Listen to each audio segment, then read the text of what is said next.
This week on the show, we have Arcan and OpenBSD running OpenBSD 6.3 on the Raspberry Pi 3.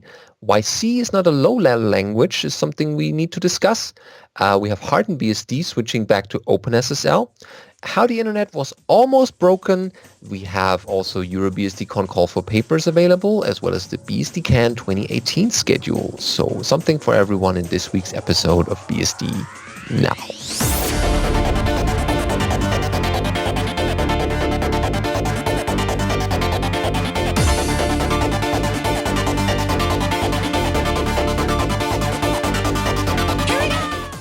BSD Now, episode 244, C is a lie, recorded on the 2nd of May, 2018. Hello, I'm your host, Benedikt Reuschling. And I'm Alan Jude. So we are back from our little pre-recording hiatus and bringing you the freshest headlines that we have this week, starting with Towards Secure System Graphics, Arcan and OpenBSD.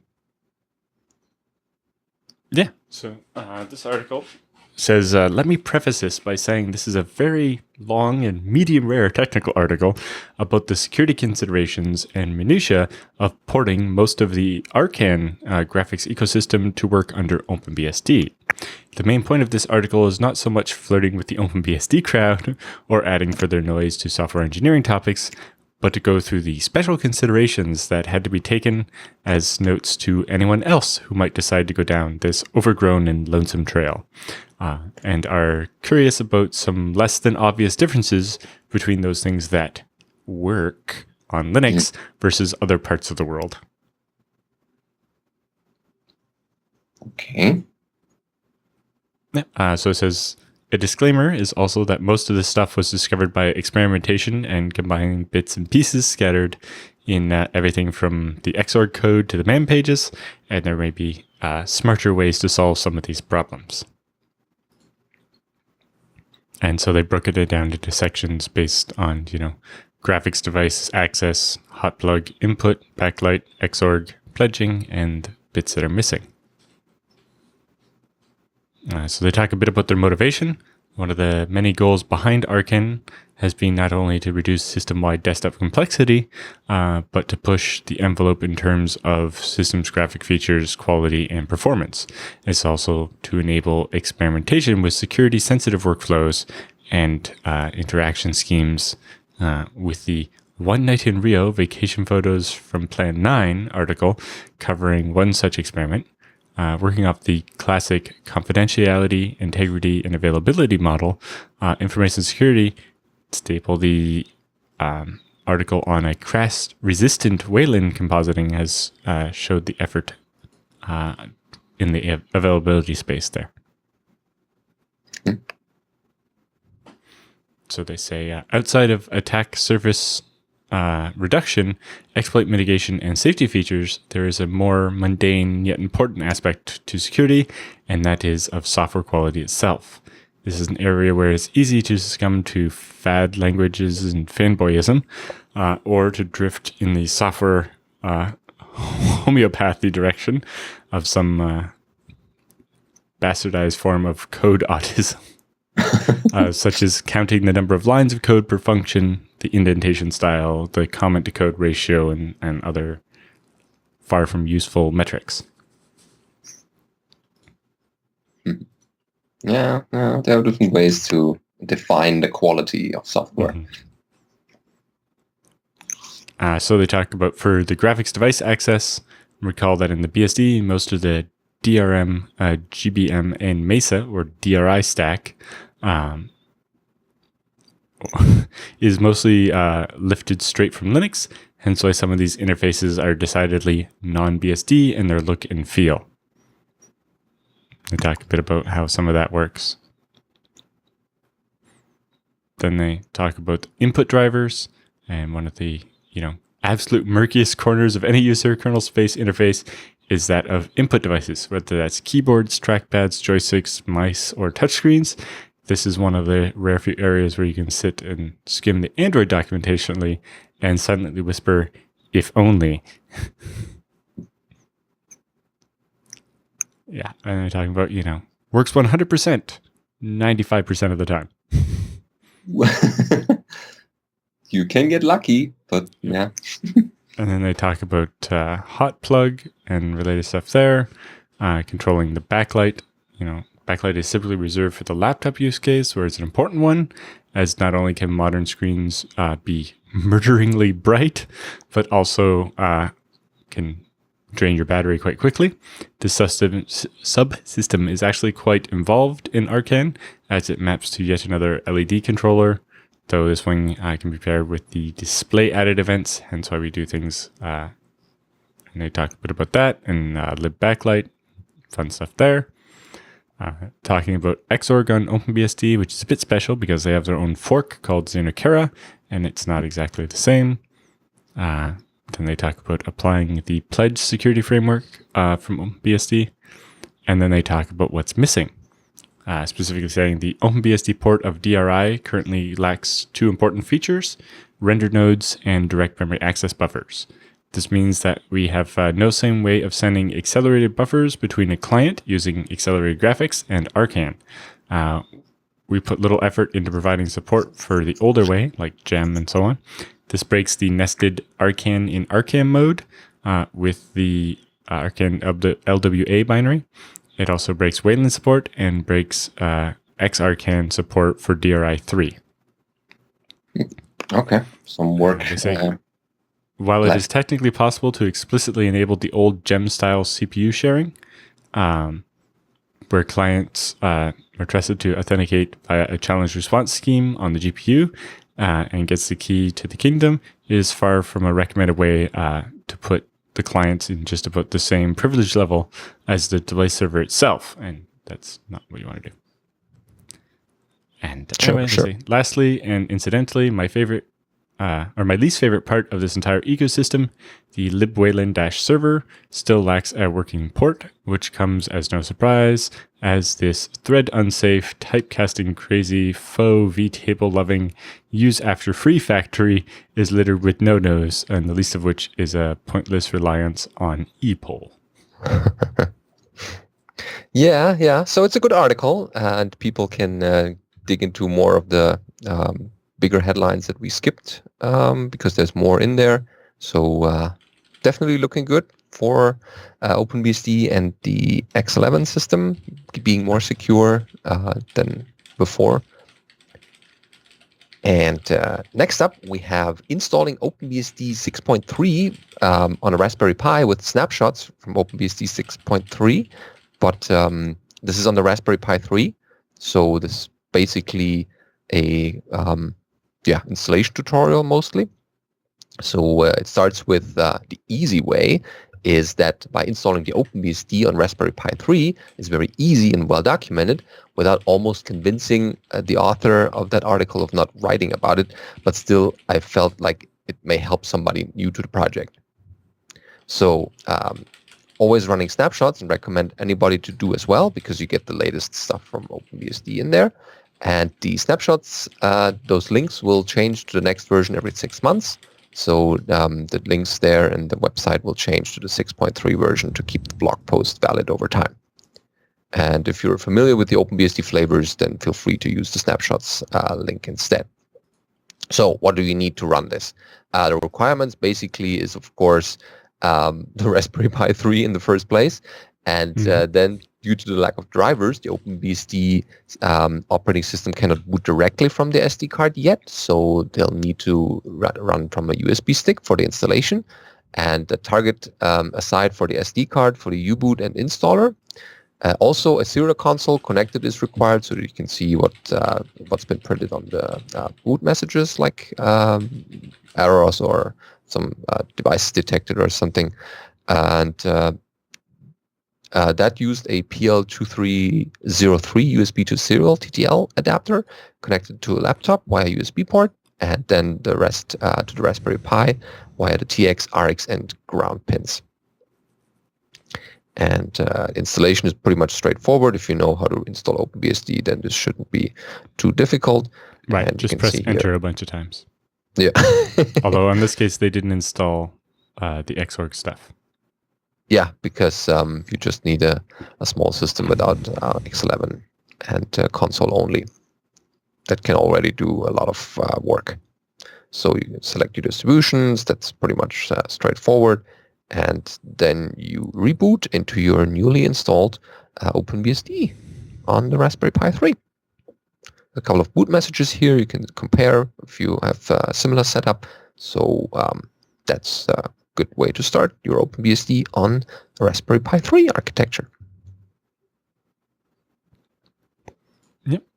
This week's episode of BSD Now is brought to you by iXsystems. Head over to iXsystems.com/BSD Now and get in touch with them about your server and storage needs. They custom build all the servers exactly to order for their customers, and it means you get exactly the hardware you need to solve your problems. Yeah, whether it's a big storage server or a smaller desktop backup solution, they can pretty much build you anything in between those. Or if you require a very graphics-heavy system or with a lot of CPUs, they will definitely build you one for your needs. But they ask you first, hey, what's the purpose of that server? What are you using that for? And then they recommend certain combinations of hardware to make that not only a very performant system, but also one that's very stable and reliable. Yeah. Actually, while I was out at the conference, I was at the Jupiter Broadcasting Studios, the podcast network here, and I helped them transition from their old FreeNAS Mini that had only 4 disks in it to a 2U server they got so that they could fit more drives in their NAS. And being that it was FreeNAS, it was super easy, right? We literally plugged the USB sticks into the new, bigger server, plugged the hard drives in, and everything just worked. And then we plugged in some more hard drives and added the space. And then we transferred everything off the second NAS they had, and then stole all the drives out of that. And now they have a giant NAS with 12 disks in it.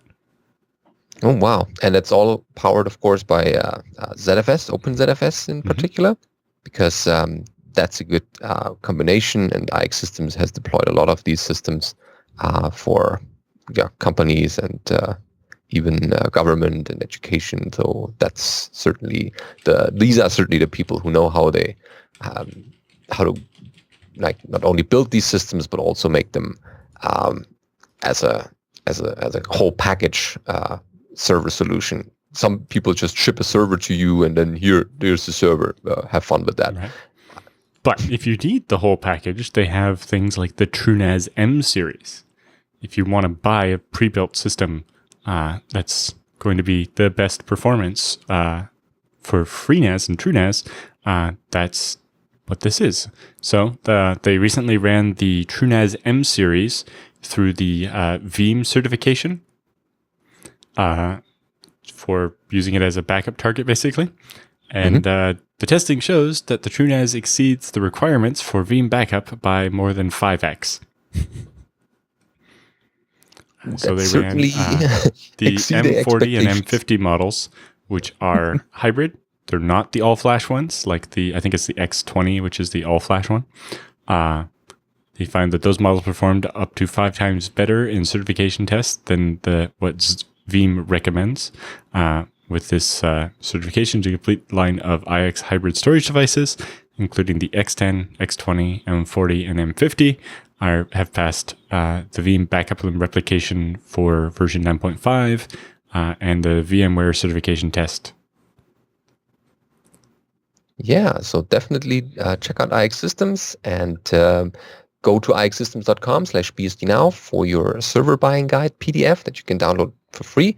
And these are the questions that you should ask your other vendors, whether they provide the same amount of service, and you can quickly determine that iXsystems is the one that supports all that, and no one else has the kind of support and drive to build the system, especially for your use case. Yep. They say the TrueNAS M series hybrid storage array was configured to hold 8.4 terabytes of Veeam provided data and served as a repository for all the backup images. 2 of the 4 certification tests require that the images be used during the restoration. The 2 servers, each with dual Xeon V4 CPUs, were used to run the certification tests, These servers hosted all necessary virtual machines, including the Windows server that ran the Veeam backup and replication software. In addition, these servers locally stored the test Windows Server VM and ran the whole vCenter VM as well. In a full backup test, the Veeam backup certification requires that it take no more than 30 minutes, and the FreeNAS completed it in 13 minutes, 2.3 times faster than required. And a restore is required to take less than 25 minutes, and FreeNAS did it in 13. Well, if you're waiting for the backup to finish, then that's certainly a good time to get your files back sooner rather than later.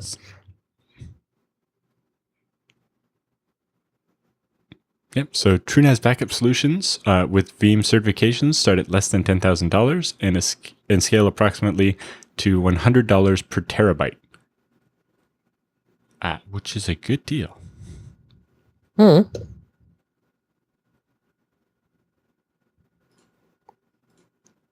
So on to our next story. This one I found really interesting. Yeah. So this is from Tom Forsyth, who used to work at Intel. And he says, hello and welcome to my blog, which is always fresh, although it's not, and always technobabble. So he talks about Larrabee, which was Intel's previous generation kind of GPU slash SPU slash add-on card and GPU. Anyway, so every month or so, someone asks me what happened to Larrabee and why it failed so badly. And then I try to explain to them that not only did it fail, it was actually not only didn't it fail, it was pretty huge success. And they are understandably very puzzled by this because in the public consciousness, Larrabee was the Titanic of the SPU rolled into one. Well, not quite. So rather than explain it in person a whole bunch more times, thought I'd write it down.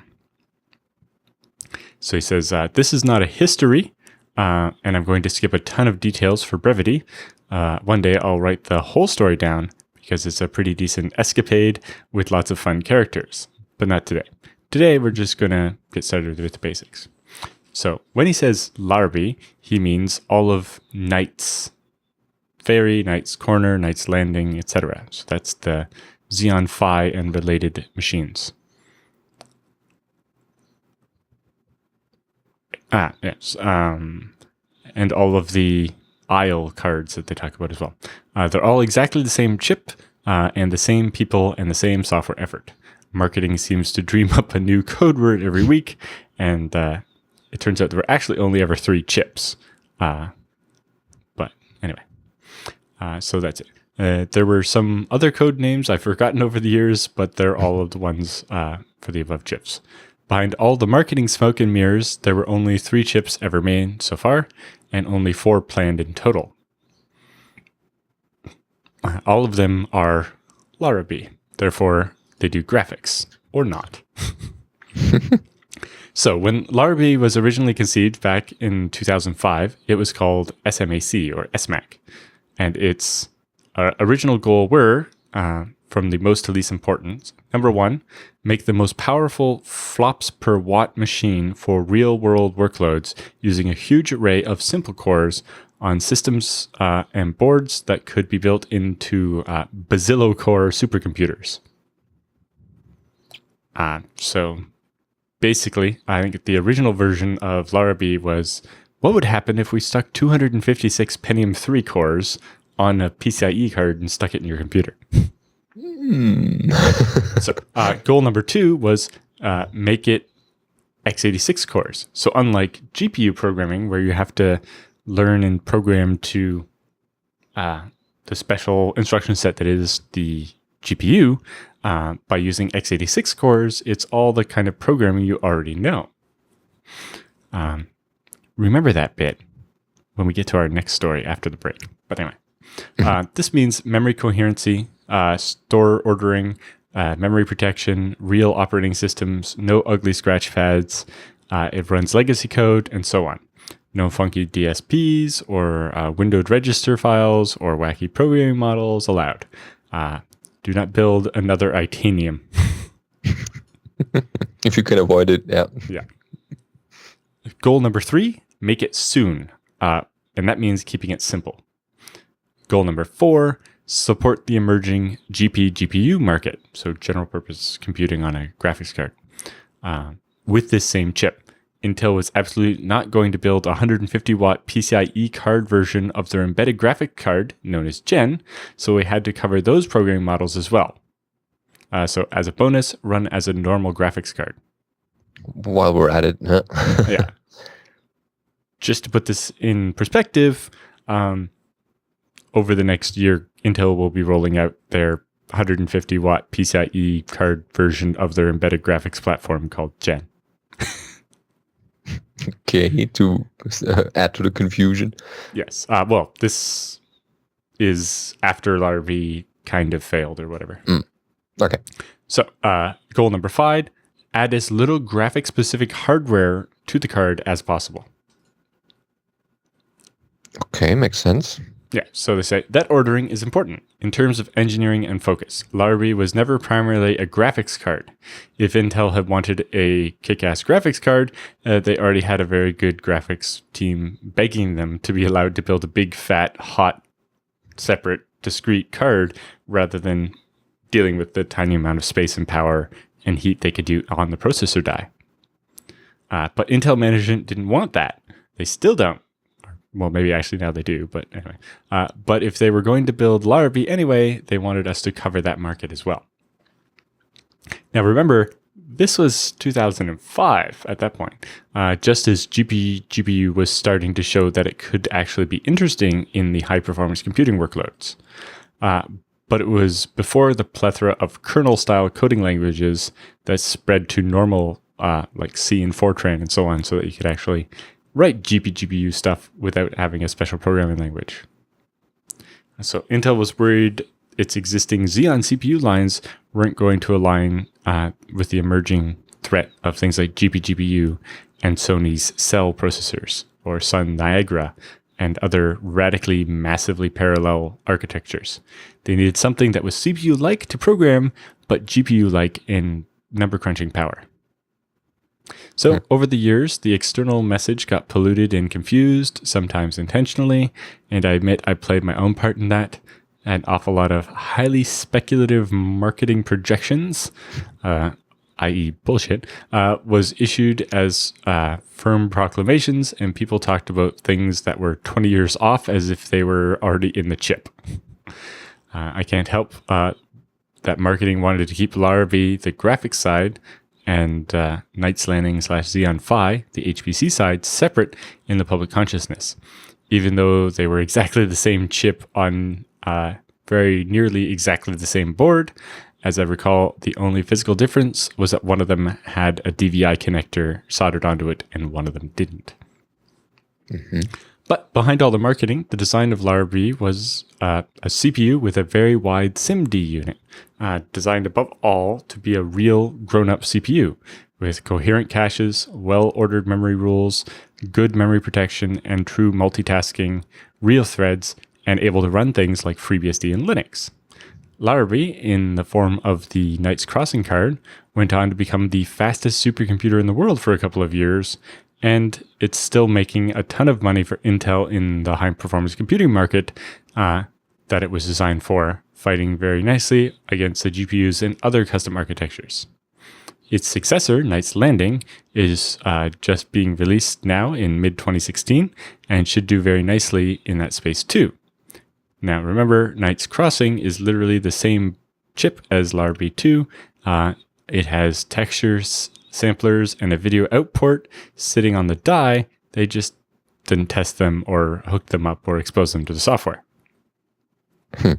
So now to look through that list of goals and see how they did. So how do we do on the original goals? Number 1, make it the most powerful performance per watt machine.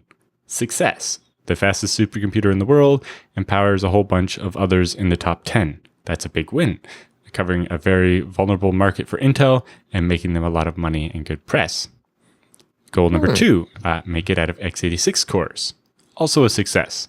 The only compromise to full x86 compatibility for Knights Ferry and Knights Crossing was that they didn't have SSE because it would have been too much work to build and validate those units, because remember, they started with the original Pentium chips. But Knights Landing added SSE legacy instructions back in, so we really truly is a proper x86 core. In fact, it's so x86 that modern x86 has grown to include it. You may have heard of the AVX 512 instructions on your modern desktop and Xeon systems. That's actually the Larrabee instruction set with some encoding changes and a few tweaks ported forward to the actual x86 platform. And that's where we get all that massive performance for encryption and hashing and a bunch of stuff like that. Very wide SIMD units dealing with a lot of data at once.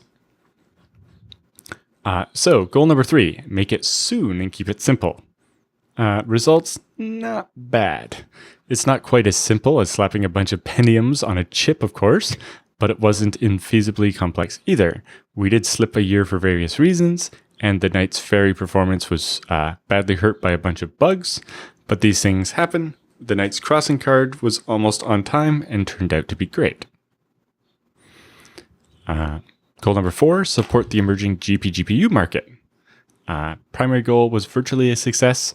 It would have been a real success if it had ever actually shipped. Larrabee ran compute shaders and OpenCL very well, in many cases better in flops per watt than the rival GPUs. And because it ran the other graphical bits of DirectX and OpenGL very well, if you were using the graphics APIs mainly for compute, it was a compelling package. Unfortunately, when the "we don't do graphics anymore" order came down from on high, all of that got thrown in the trash with the rest. It did also kickstart the development of the host of GPGPU-like programming models, such as ISPC and CILK, plus, and those survive and are doing well. But bonus goal, close but no cigar. We'll talk about that a little bit below. And number 5, add as little graphic-specific hardware to the card as possible. That was a moderate success. The only dedicated graphics hardware was the texture units, and we took them almost entirely from the Gen architecture. So we didn't have to reinvent the wheel there. If you eyeball a die photo, they take up about 10% of the area, which certainly isn't small, but isn't crazy huge either. When you're not used to, when they're not in use, they power down, so they're not a power drain unless you're using them, in which case they're massively better than doing the texture sampling on a core. They were such a small part that nobody bothered to make a new version of Knights Crossing without them, even though they didn't have the graphics output. They still sit there today, visible on the die photos as 8 things that look like cores but are slightly thinner. Truth be told, if Knights Crossing had been a proper graphics-focused part, we probably would have wanted 16 of those instead of just 8, but that wasn't so we had to make do with 8. But now to get to the interesting part, or the part I found interesting anyway. So let's talk about the elephant in the room, graphics. Yes, at that we did fail, and we failed mainly for reasons of time and politics, even when we didn't fail by nearly as much as people think. Because we were never allowed to ship it, people just saw a giant crater. But in fact, Larrabee did run graphics, and it ran surprisingly well. Larrabee emulated a full DirectX 11 and OpenGL 4.x compliant graphics card, by which I mean it was a PCIe card. You plugged it into your machine, you plugged a monitor into the back of it, you installed the standard Windows driver, and it was a graphics card. There were no other graphics cards in the system. It was the full DirectX feature set, and there were over 300 titles, video games, that ran perfectly. You downloaded the game from Steam, and they just worked. They totally think it's a graphics card. But it's actually running FreeBSD on that card, and under FreeBSD, it's just running an x86 program called DirectX GFX with 248 threads. And it shares a file system with the host, and you can telnet into it and give it other work to do and steal cores from your own graphics card. It was mind-bending. And because it was in software, it could evolve. Larrabee was the first full DirectX 11 compatible card Intel had because unlike Gen, we didn't have to make a new chip when Microsoft released a new spec. It was just it was also the fastest graphics card Intel had and possibly still is. Of course, that's totally unfair comparison because Gen, the integrated graphics engine, had far less power and area budget. But that doesn't still tell you that Larrabee ran graphics perfectly respectable speeds. I even got quite good at Dirt 3 while developing the Larrabee. So if you ran a Knights Crossing card on Windows and used it as a graphics card, it was actually running FreeBSD and just running a 248 threaded process that emulated DirectX in software on FreeBSD. Without you knowing it. Yeah. It's like you're running Windows, but your graphics card is running FreeBSD and just doing all the work on 248 Pentium cores. Oh, the irony. Yeah. As an aside, actually, while at Linux Fest Northwest last weekend, one of the local computer companies was exhibiting and they actually had a machine with a Xeon Phi processor.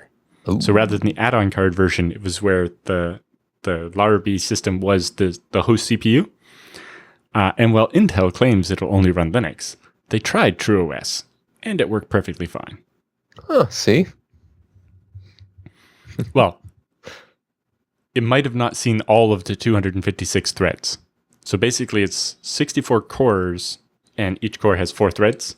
Yeah. But because of the way they're aligned, it might actually go beyond the 256 core limit. Okay. Because there'll be gaps. So it'll be like 64 and then a gap and then all the threads. And anyway. But it does work. That's interesting. Yeah, definitely. Yeah, you never know where you encounter a BSD in some way or the other. Yeah, so there's lots more detail in the blog post if you want to check it out. But I think we've already spent quite a bit of time on that.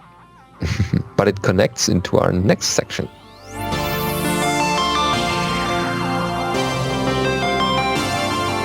So, time for the news roundup this week. And as we promised in the earlier segment that we had, that we make it from x86 cores, we have a section from the ACMQ magazine called C is not a low-level language. Your computer is not a fast PDP-11. Yes, this is written by FreeBSD developer David Chisnell.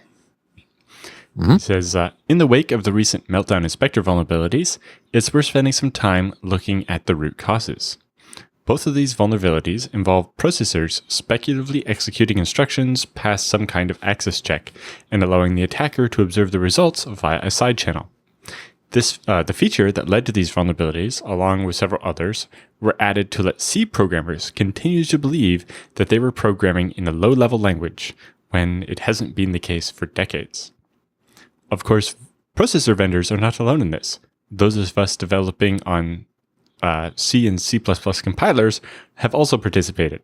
So David's a developer at LLVM. Mm-hmm.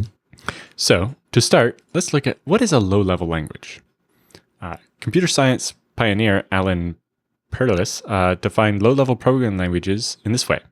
A programming language is low-level when its programs require attention to the irrelevant. While yes, this definition applies to C, it does not capture what people desire in a low-level language. Various attributes cause people to regard a language as low-level. Think of programming languages as being on a continuum, with assembly on one end and the interface of the Starship Enterprise's computer on the other. Low-level languages are close to the middle, whereas high-level languages are closer to how humans think.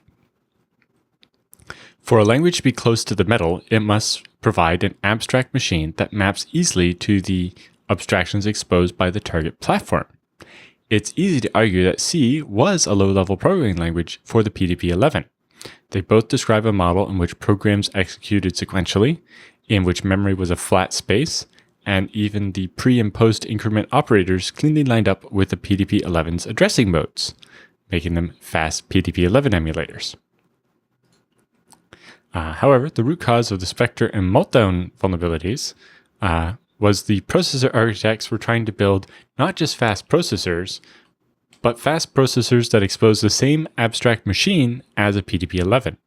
This is essential because it allows C programmers to continue in the belief that their language is close to the underlying hardware.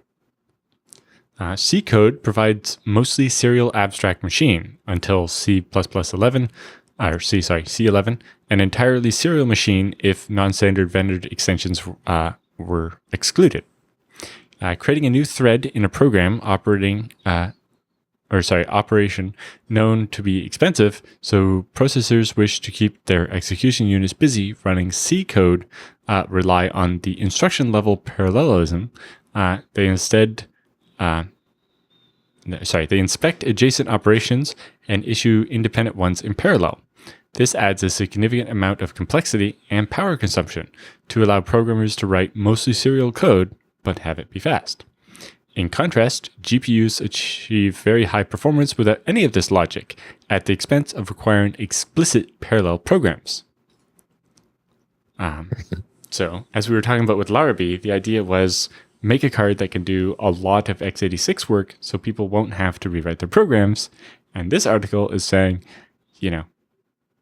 continuing to go down this path of regular C on x86 and pretending it's just a really fast PDP-11 is maybe not the best way, because the processor's having to do a lot of guessing and so on to try to make this program kind of parallel. Whereas if we went with something like the GPU model, where we acknowledge that the processor is always going to be parallel, which I don't think you can even buy a single core processor anymore on x86, if we program to that, we might be in a much better position. The quest for high ILP, which was instruction level parallelism, was a direct cause of Spectre and Meltdown. A modern C processor has up to 180 instructions in flight at any time, in stark contrast to a sequential C abstract machine, which expects each operation to complete before the next one begins. A typical heuristic for C code is there is a branch on average every 7 instructions. If you wish to keep such a pipeline full for a single thread, then you must guess the target of the next 25 branches, like if statements and so on. This, again, adds complexity. It also means that an incorrect guess results in work being done and then thrown away, which is not ideal for power consumption. This discarded work has visible side effects, and that's how Spectre and Meltdown can be exploited. On a modern high-end core, the register rename engine is one of the largest consumers of die space and power. To make matters worse, it cannot be turned off or power gated while any instructions are running, which makes it inconvenient in a dark silicon era where transistors are cheap, but power transistors are an expensive resource. This unit is conspicuously absent on GPUs, where parallelism again comes from multiple threads rather than trying to extract instruction-level parallelism from intrinsic scalar code. If instructions do not have dependencies that need to be reordered, then the register renaming engine would not be necessary. So consider another part of the C abstract machine's memory model, flat memory. This hasn't been true for more than 20 years. A modern processor often has 3 levels of cache in between the register and the main memory, which attempts to hide the latency of accessing memory. This cache is, as its name implies, hidden from the programmer, and so is not visible in C. Efficient use of this cache is one of the most important ways to make programs run quickly on a modern processor, yet this is completely hidden by the abstract machine, and programmers must rely on knowing implementation details of the cache, for example, that 2 values are 64-bit aligned may end up in the same cache line, to write efficient code.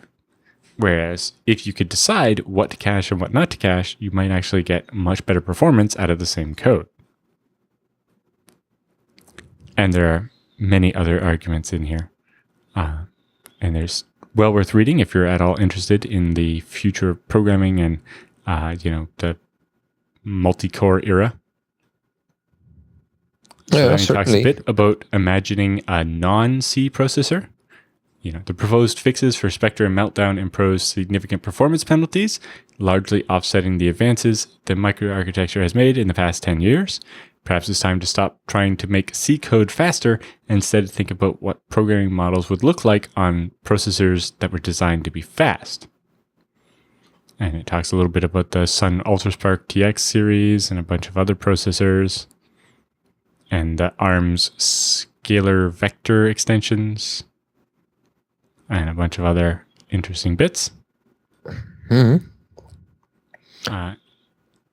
In the end, a processor designed purely for speed, not for a compromise between speed and support for the C programming language, would likely support large numbers of threads, have wide vector units, and have a much simpler memory model. Running C code on such a system would be problematic, so given the large amount of legacy C code in the world, it would not likely be a commercial success. There's a common myth in software development that parallel programming is hard. That would come as a surprise to Alan Kay, who was able to teach an actor model language to young children, with which they wrote working programs with more than 200 threads. It comes as a surprise to Erlang programmers, who commonly write programs with thousands of parallel components. It's more accurate to say that parallel programming in a language with a C-like abstract machine is difficult, and given the prevalence of parallel hardware, whether that's multi-core CPUs or many-core GPUs, it's just another way of saying that C doesn't map to our modern hardware very well. Okay. But then again, what are we going to write our operating systems in then, right? Yeah, there's some kind of dependency there. Yeah. Okay, speaking about operating systems, we should go to our next section here, which is HardenedBSD switching back to OpenSSL. So this is over at hardenedbsd.org, of course. And they write that over a year ago, HardenedBSD switched to LibreSSL as the default cryptographic library in base for 12 current, and 11 stable followed suit later on. And Bernard Spill has done an excellent job at keeping our users up to date with the latest security patches from LibreSSL. And after recently updating 12 current to LibreSSL version 2.7.2 from 2.6.4, it has become increasingly clear for them that performing major upgrades requires a team larger than a single person. Upgrading to 2.7.2 caused a lot of fallout in our ports tree. As of the 28th of April 2018, several ports they consider high priority are still broken. And as it stands right now, it would take Bernard a significant amount of his spare personal time to fix these issues. So until we have a multi-person team dedicated to maintaining LibreSSL in base, along with the patches required in ports, HardenedBSD will use OpenSSL going forward as the default cryptographic library in base. And LibreSSL will coexist with OpenSSL in the source tree as it does now. However, the make LibreSSL knob will default to no instead of the current yes, because due to Bernard will continue maintaining LibreSSL in base along with addressing the various problematic ports entries. But it's just too much for a single person, as you can imagine. To provide our users with ample time to plan and perform the updates, we will wait a period of 2 months prior to making the switch. And the actual switch will occur on 1st of July 2018 and will be performed simultaneously in 12 current and 11 stable, while HardenedBSD will archive a copy of the LibreSSL-centric package repositories and binary updates for base for a period of 6 months after the switch, expiring the package repos on around January 1st, 2019. So this essentially gives their users 8 full months for an upgrade path, so that should be enough for pretty much all of them. As part of the switch back to OpenSSL, the default NTP daemon in base will switch back from OpenNTPD to ISC NTPD.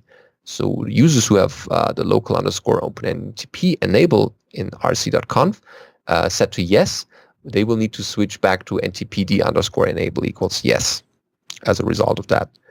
And users who build base from source will want to fully clean their object directories just in case. And any and all packages that link with libcrypto or libSSL will need to be rebuilt or reinstalled. But hopefully with the community's help, we look forward to the day when we can make the switch back to LibreSSL again.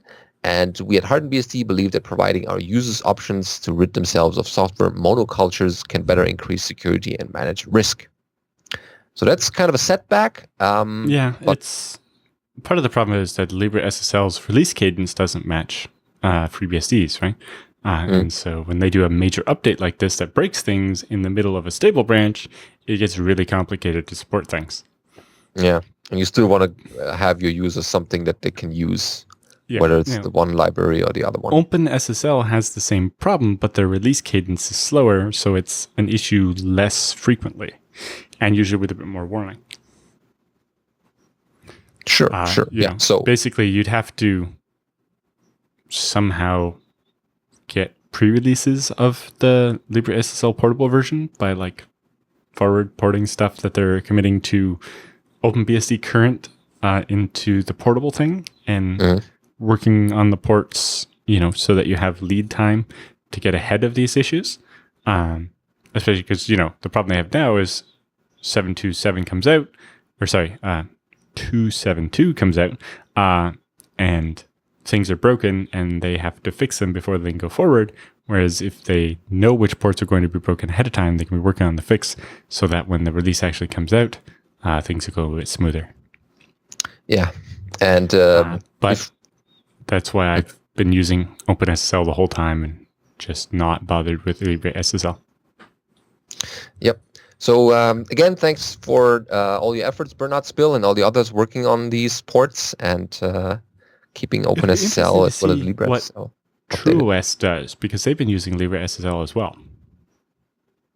Oh yeah, maybe they have similar thoughts, but this is it's a really big setback actually to. Well, yeah, we'll have to deal with it somehow. So, yeah, if you're on HardenedBSD, then consider this warning that there will be some changes. A bit of a bumpy ride during the upgrades. Yeah.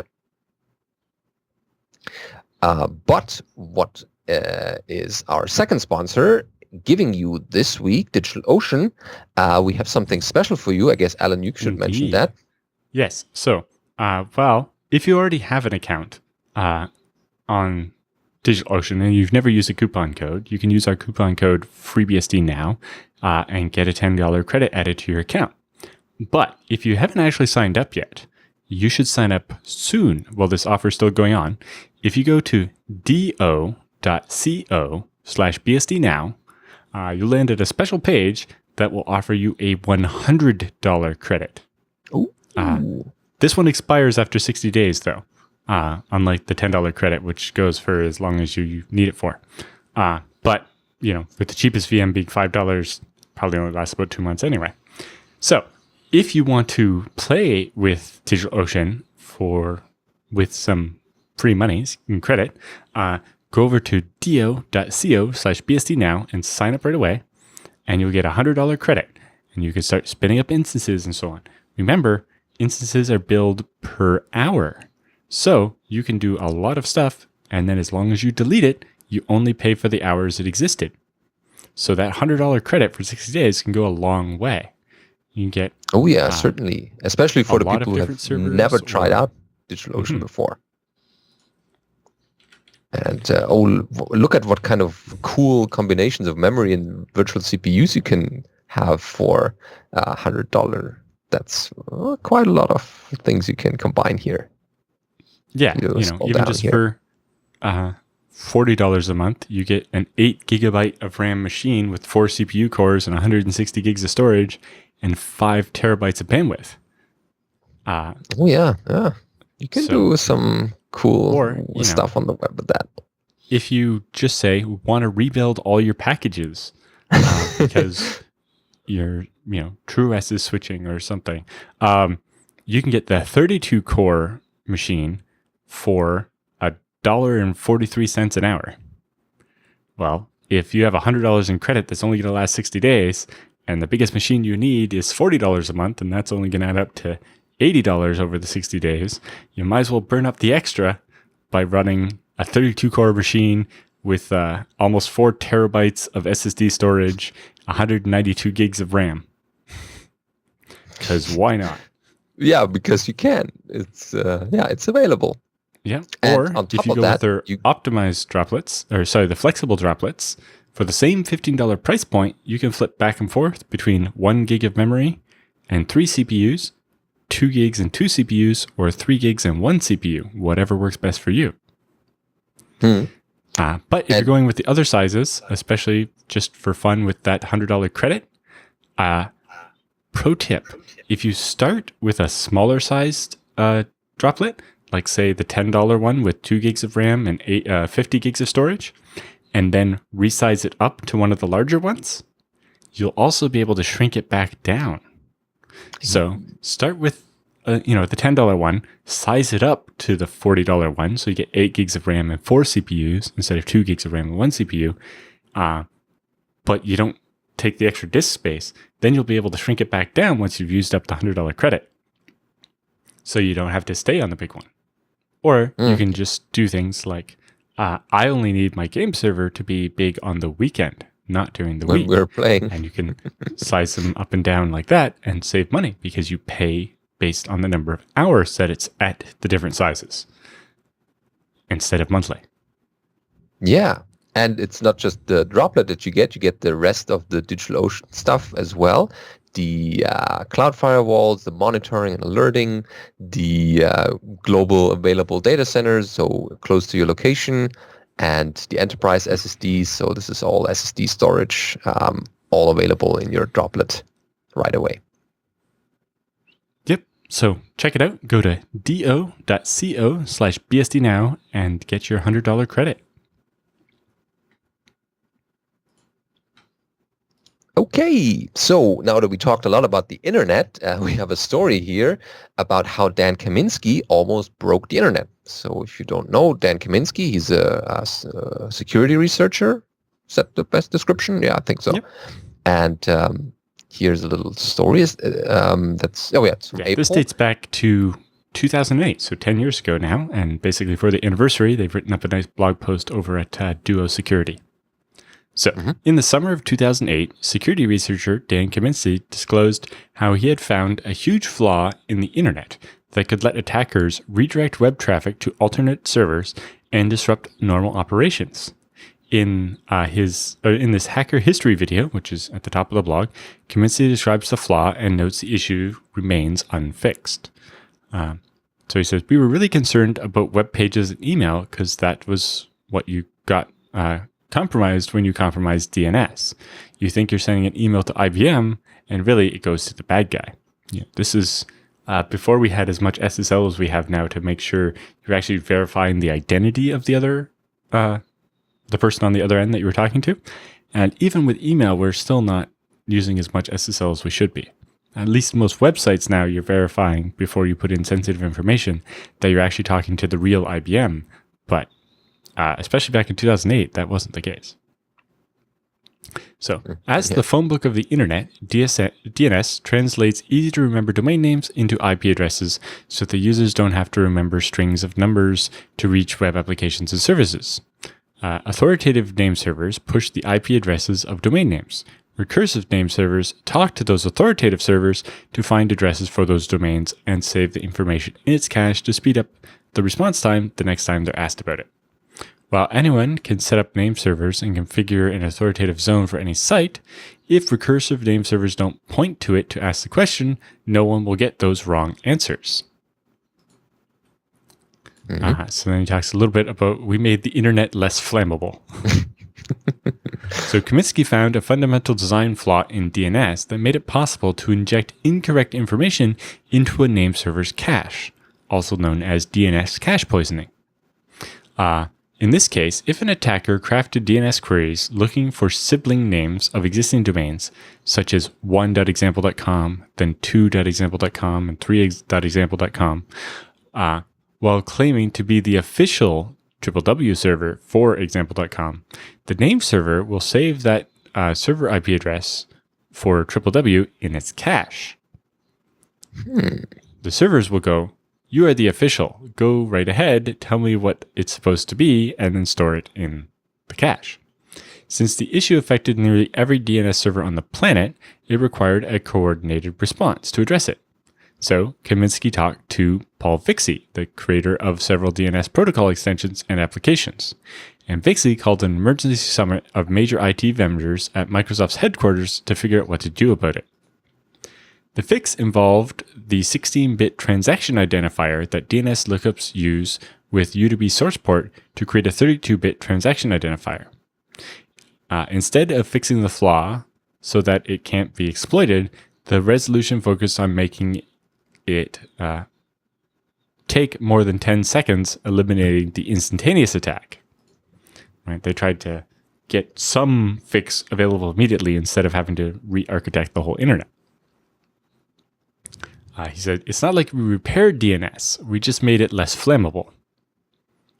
The real solution, DNSSEC, or the Domain Name System Security Extensions, is intended to secure DNS by adding a cryptographic layer to the DNS information.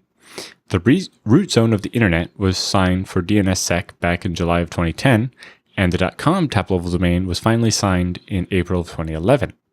Unfortunately, adoption of DNSSEC has been slow, even 10 years after Kaminsky first raised the alarm about DNS, as less than 15% of queries actually go through DNSSEC validating resolvers.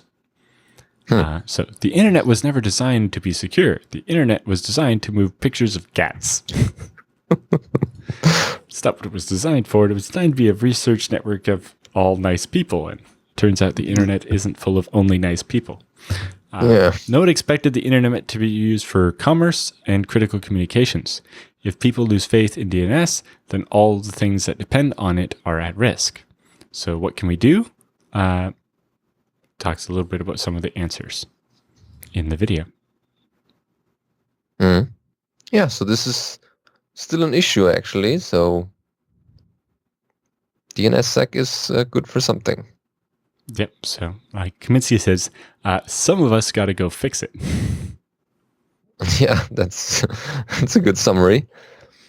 But there's a whole video there that'd be worth looking at as well.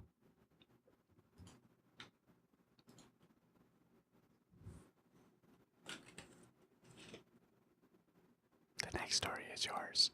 Oh, sorry. I was a bit distracted here. So, yeah, the next story that we have is Open Indiana Hipster 2018.4 is available. So this is the new release here. We have the release notes. They're short and sweet. They write that we have released a new Open Indiana Hipster snapshot 2018.4, and the noticeable changes are that the userland software is rebuilt with GCC 6. The KPTI was enabled to mitigate recent security issues in Intel CPUs. You might have heard about those. I'm not sure. And support of GNOME 2 desktop was removed. And clicked on something else. The linked images now support the Zone proxy service, as well as the Mate desktop applications are delivered as 64-bit only. The UPower support was integrated, and the IIIM was removed. And if you want to learn more about this, you can get more details in the release notes and get the release as well from the FTP sites. Yep. Talk a bit about some of the other changes. They say, although shipped ISO and USB images support booting from UEFI, it's still work in progress. The VGA console is not supported when systems are booted in UEFI mode, and the installer still misses some steps to create a proper bootable UEFI image. Okay. So yeah, the Open Indiana users should check that out and update to the latest version.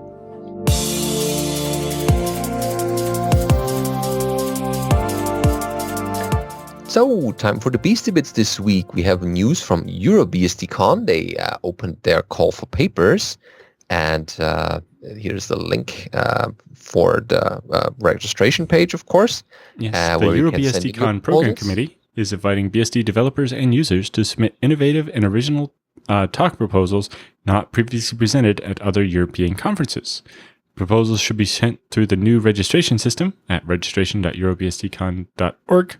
The submission period begins on April 24th, a couple of weeks ago now, or a week ago anyway, and will close on Sunday, June 17th. So you have a bit of time, but you want to get your talks in and block off September 20th to 23rd on your calendar, and we'll see you in Romania. Yep. We want to see you there, as many folks from the region or from the wider region as possible, because EuroBSDcon is always a great event with always a new country each year. So that's definitely not just for the sightseeing, but also for meeting locals and people who always go to EuroBSDcon. Cool. We have also news from OpenSSH. The version 7.7 is available. This is, of course, over at OpenSSH.com. And what's the news here? Seems like the biggest potentially incompatible change is that SSH and SSHD have dropped compatibility support for some very old SSH implementations, including the SSH.com less than or equal to 2.x and OpenSSH 3.x. So if you're still using OpenSSH 3 somewhere, it's not going to work with OpenSSH 7.7. These versions were all released in or before 2001 and predate the final SSH RFCs. The support in question wasn't necessarily for IFC compliant SSH implementations. Yeah, after 17 years, it's time for an update. Yes. So this was primarily a bug fix release, so don't expect too much in features and so on, but added experimental support for PQC XMFS keys, which is extended hash-based signatures. And they provide a link to the Internet Engineering Task Force draft of the RFC for that. They added the R-domain criteria for the SSHD config match keyword to allow conditional configuration that depends on which routing domain a connection was received on, with support for OpenBSD and Linux. SSHD config has an extra option related to that as well. SSHD now has an expiry time option for the authorized keys files to allow to auto expire keys and authorized keys. So you can actually say that this key is allowed to log in until this date and it automatically revokes it. That's actually a really interesting feature. Yeah, that's useful for like tech support people and stuff like that. Or students who are only allowed to access servers for the semester and then it shouldn't be. SSH added a bind interface option, which is basically a more usable version of bind address. So instead of having to get the address, you can just say, connect to there using my wired interface, not my wireless or whatever. They've also exposed device allocated for tune or tap forwarding via a new %t expansion in the local command. This allows you to specify, if it's going to create a tap device on the fly, you're not going to know what it's called when you're running the command. So you can use the %t variable in the command and it'll be replaced with the name of the interface. Also, SSH, SCP, and SFTP have added URI support to SSH and the three. So you can actually do SSH://user@host or SFTP://user@host/path or whatever, and it will work. And that's also described in the Internet Engineering Task Force draft for the SSH URIs. Oh, cool. Encoded all in one URI. Although apparently there's a problem with the draft where it still uses the deprecated MD5 hash, and you can't specify another algorithm, so maybe there'll be a future version of that draft that will fix that. Okay. And SSH keygen allows you to specify certificate validity intervals by only specifying the start or stop time and having the other auto-calculated. Yep, there's also a bunch of bug fixes. If you're interested in the details, we have the release notes linked in the show notes. Next up is the package source 2018 Q1 has been released. So this is over at package source. And 18,000 packages available for 23 different platforms. Yeah, it's not just one. It's 23 different platforms. Yep. 213 packages were added, 76 were removed, and just under 2,000 were updated. That's a lot. Yeah. With about 5,000 commits by 69 unique committers. since the 2017 Q4 release. Some headlines include updating Erlang to version 20.3, Firefox ESR to 25.7.3, and mainline to 29.0.2, GCC 7.3, Go 1.10, MySQL 5.7, Java 8.162, PHP 7.2.4, Postgres 9.3, 9.4, 9.5, 9.6, and 10.3, Python 3.4, 3.5, and 3.6, Qt 5.10, Ruby 2.2.10, 2.3, 2.4, 2.5, etc. The biggest ones we said goodbye to were Apache 2.2 and all of its related modules. Okay. Well, I guess no one will miss them. Yeah. And the default version of MySQL switched to 5.7. Okay, so there should be something in there for everyone. And the next item that we have is a big one because it's only roughly 5 weeks away. BSDCan schedule is finally available. So Yes. this is If you haven't registered for the conference yet, you should get on that, or you can end up paying a late fee. Yep. We didn't want to say it loud enough, but you should get there as soon as possible. So don't blame us if you're late. And so this is, of course, a couple of days, starting with the famous Goat BOF on the 5th of June. Mm-hmm. And then it's tutorial time on the first day. I will be teaching my tutorial in the afternoon if you're interested in Ansible. But if you're also interested in BGP for non-experts, you can also go to that one. And on the second day of tutorials, there's a tutorial about PF and networking with OpenBSD, writing TLS secured client and server applications. And on that same day is also the registration pub, so you can grab your your conference bag and lanyards and the items that identify you. And then it's 2 days of talks, amazing talks. There's a huge list. If you can't find enough interesting talks in there, I'd be very curious as how that happened. Anyway, there's lots of great stuff. You should come. The hallway track alone is amazing. And you'll have all kinds of difficulty juggling that between all the good talks you want to see. We look forward to seeing everybody at BSDCan. So hurry up, register, make your travel plans, get your hotel. See you there. We'll be there. Say hi if you see us in the hallway or somewhere else. Then it's always good to say hi to our viewers and listeners. And last but not least, we have Michael Dexter's Linux Fest Northwest talk already available on YouTube. So you've been to that one, Alan? No, it was late in the day on Sunday, and I had already. I was busy doing TechSnap actually. See. But Linux Fest Northwest, the videos are up, and they had the switching to the BSDs, a crash course in FreeBSD, FreeNAS, TrueOS, and OpenBSD.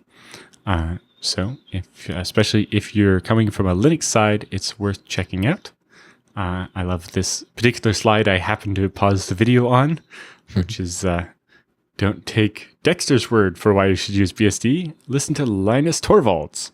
If 386 BSD had been available when I started on Linux, Linux would probably never have happened. Yep, that's true. Yep. So blame it all on AT&T. And their silly lawsuit. In one way or the other, yeah. So check out the talk. It should give you a good introduction to the BSDs if you've never heard about them, which is unlikely if you follow this show. But if you've heard about them, but you want to,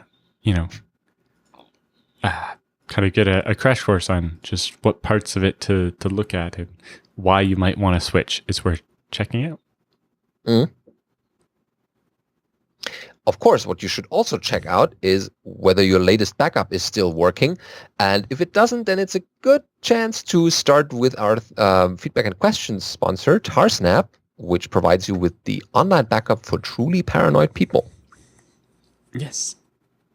Tarsnap is the only backup service that encrypts your files with a key that only you have and ensures that all your data is safe. And they give you the source code for the client so you can check for yourself. Yeah, whether there are any backdoors or someone is reading your key file or redirecting your backups to some obscure servers. You can look in there, but you won't find anything. Lots of backup companies will claim to use military-grade encryption, which, if you know much about the military-industrial complex, that probably means worse than modern encryption. But, they make all these claims, but if you don't have the source code for the client, how can you tell? With Tarsnap, you have it, and you can be sure that your data is encrypted with your key before it goes out to the internet.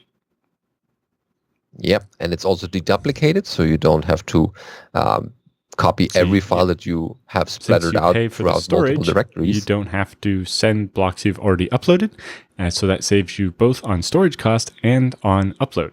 Your backups are only useful if you can upload them to the internet, and most people's internet connections can't upload all that fast. So segmenting the files, deduplicating those blocks, compressing them, and then encrypting and signing them is the best way to ensure you send the minimum amount of data.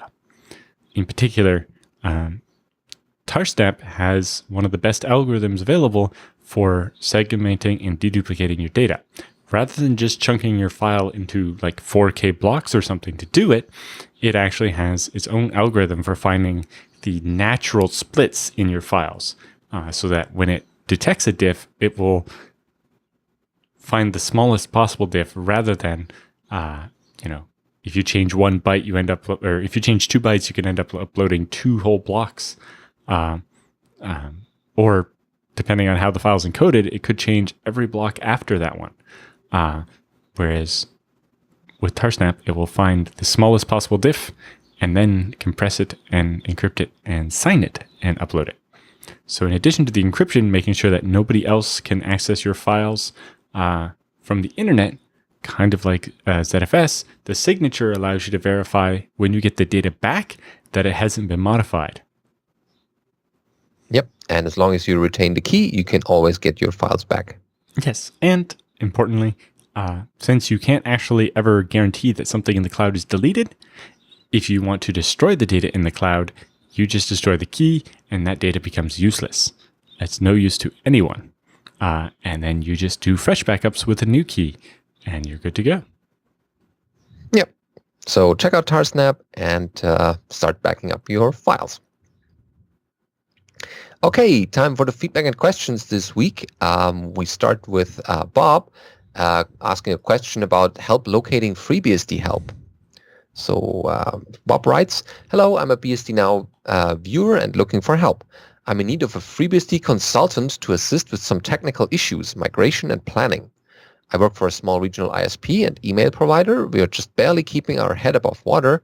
The small company began out of the original owner's garage in the BBS days of the early 90s. Some years ago, the original company closed down and the original owner and primary system administrator moved out of the state. The servers, employees, and customers were acquired by another small local company to keep the servers where the service is going. Since then, the company has lost their remaining system administrator." There's a lot of details skipped here. So now I'm the only one remaining employee. The current owner is not a Unix or BSD administrator. Our 3 FreeBSD servers are running ancient version 7.4 release and XIM 4.72 SMTP. Just announced that all versions but the latest are vulnerable to an RCE bug, so that doesn't sound good. We have explored migration to a new setup with an up-to-date version of FreeBSD and migrating the services like the POP, the IMAP, the SMTP, and DNS to some sort of managed environment that would be appropriate for us since we no longer have a sysadmin. We need someone to discuss our situation in more detail to help come up with a permanent solution, hopefully before we suffer a compromise from the XIM or some other bug. Perhaps a band-aid could be applied by manually compiling the patched XIM of our existing server, which could buy time to make more permanent plans. In any event, you folks are knowledgeable and clever.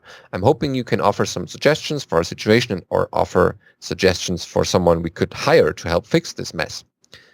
So if you or someone you know has some free time and is up for a challenge, please let them know if you or when they can start conversion online or over the phone. Oh, that sounds really dire. Because without a sysadmin, that's pretty much difficult because it's not just applying a single update. It also needs to, check whether there's new vulnerabilities or whether the systems are still running fine or like whether the backup is working. Small things like that needs to have a person looking after those servers and see whether they have the latest patches and all that. Because just doing it on an occasion by occasion thing is probably worse than having no one in the first place, because you can apply a patch here and there, but it needs a constant person looking after some of these issues, especially if you're a business relying on these services to run and work. Yep. But I don't know anyone out of hand who could help out quickly. But maybe one of our viewers is at hand. Yep. Anyway, let's go to the next. Yeah, if you're interested, and send us a follow-up and we'll connect to people. Okay, so good luck with your upgrades here. So next up is Alex with convert directory to a data set. Oh, that sounds a ZFS question. So that goes, I have a folder full of videos in some directory in the home directory on the data set zroot/user/home. To make backups and management easier, I would like to give it its own data set. What is the simplest way to do this? The idea is that I can move this to its own data set, do a ZFS send and receive to my other FreeBSD server, replace the disk in that machine with a bigger one, it is a laptop, and then ZFS send and receive the data back.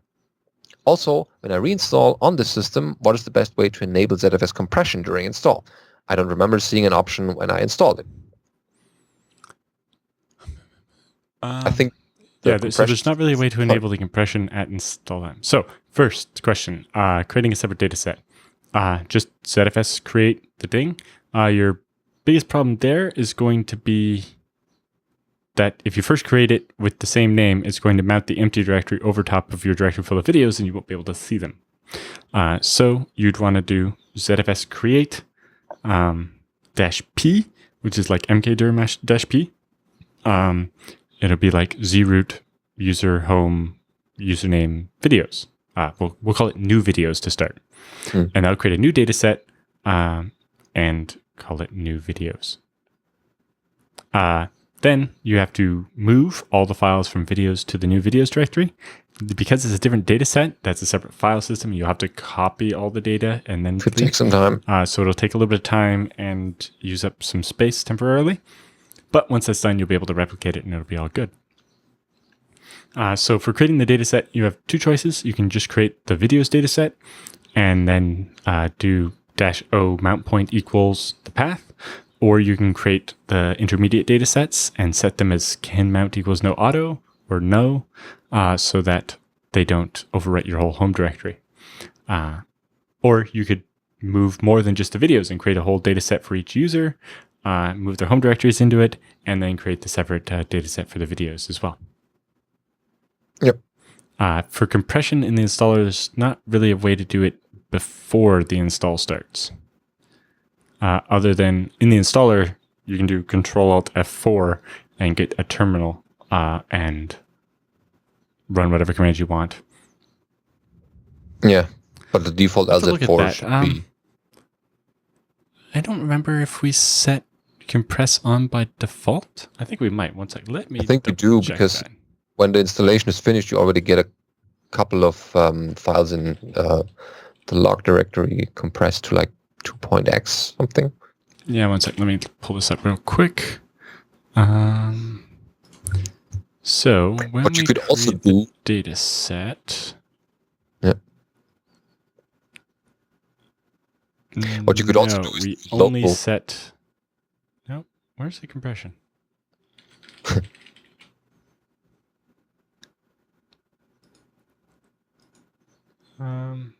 Yes, the entire pool is created with compresses LZ4 and A-time off by default in the installer. So all new data sets will inherit the entire pool by default. So all the data sets that you create will automatically inherit that unless you overwrite. When you do an install, the whole operating system is compressed by default. which saves a Okay. bit of Next space. question. Okay. This question is from Adam about a FreeNAS specific thing. So that goes, hi guys, I have a quick FreeNAS question. Now I have an HP N54L microserver that's loaded with FreeNAS 11.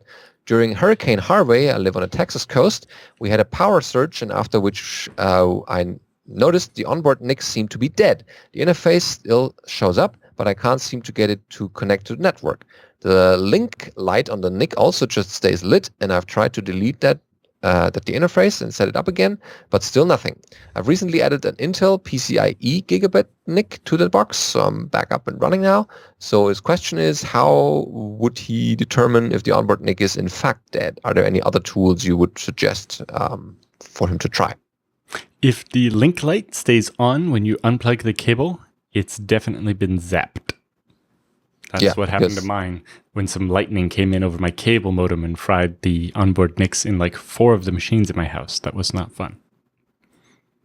Yeah, but if it's the only victim of a hurricane, then I guess you're still lucky because replacing a NIC is relatively cheap. Yeah, although especially with the microservers, you only have so many PCIe slots or expansion slots, and you hate to use them up on something as basic as a NIC.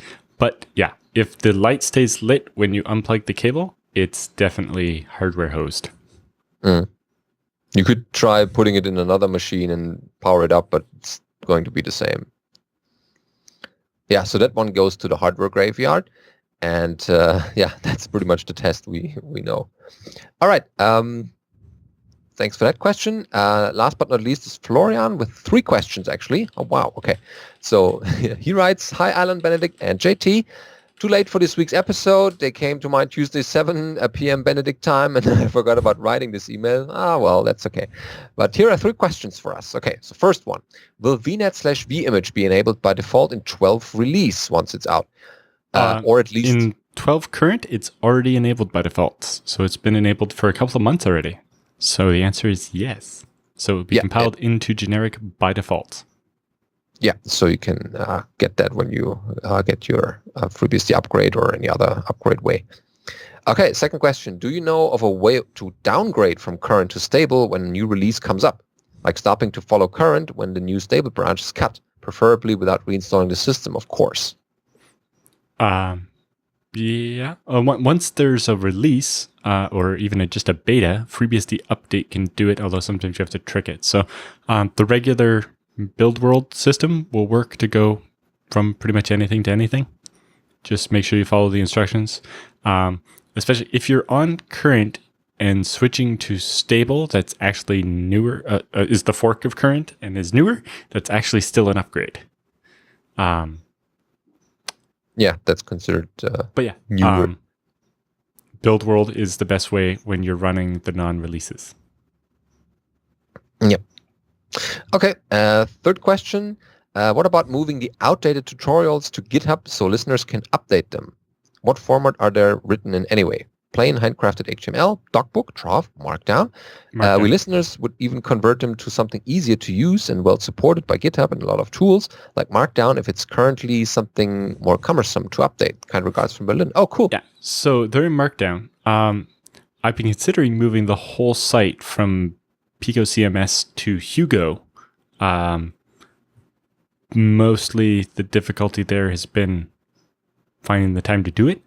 But yeah, making it all a Git repo so that people can also point out typos and other stuff is definitely interesting to me.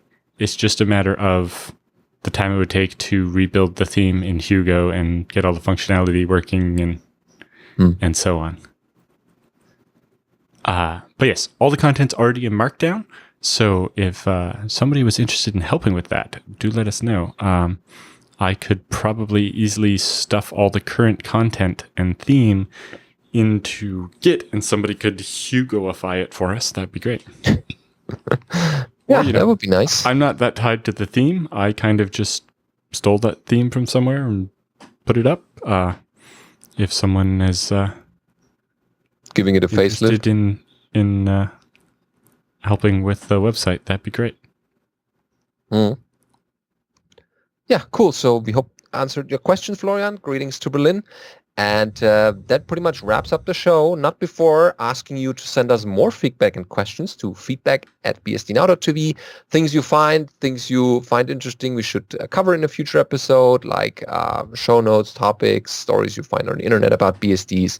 So that's always something we look out for. Thanks for listening, and see you next week. We need the extra feedback because next week we're recording on both Wednesday and Friday. To start getting ahead to cover while we're gone to BSDCan. So see you next week at the regular time, but also the Friday after that, and again the regular time, the Wednesday on the week after that. Yep. So questions, anything that you have on your mind about BSDs, let us know.